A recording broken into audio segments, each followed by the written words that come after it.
After formation of the grids, we need to apply, or we need to draw elements like beam, column and a slab, and have to erect a structure. Okay, first of all we will be requiring to define a material to draw the elements. So let us see in this video how to draw the, or how to define the materials. Go to the define material properties. Okay, here already few defined materials will be there. So click on add new material, change the region to India. Material, which material do you want? I want to define a concrete Indian. Okay, which grade do I need? Suppose I want to define a grade M20, say for beam and slab. Okay, click on OK. If you are using a higher version of the ETABS, that is 15 onwards, 15, 17, 19, like this, you don't need to change these values because these are the standard value for what you have selected. Okay, you can change the color from here, but let it be.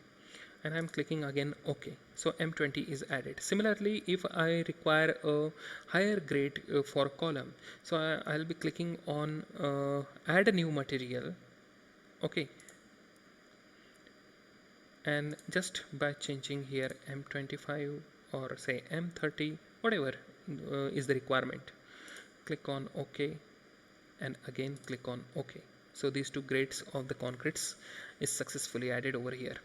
Now we need to define a grade of a steel. Okay, so here again I'll click on add a new material,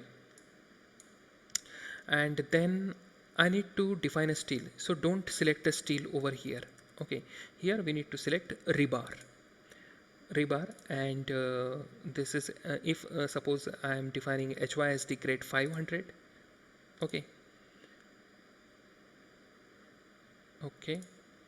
yeah, in this way we have defined the materials, successfully defined the materials. Okay, again if you need to define a mild steel, add a new material, mild grade Fe250, click on OK, and again click on OK. So in this way we have defined the material. Now using this material we will be defining the properties, material properties, that beam, column and slab.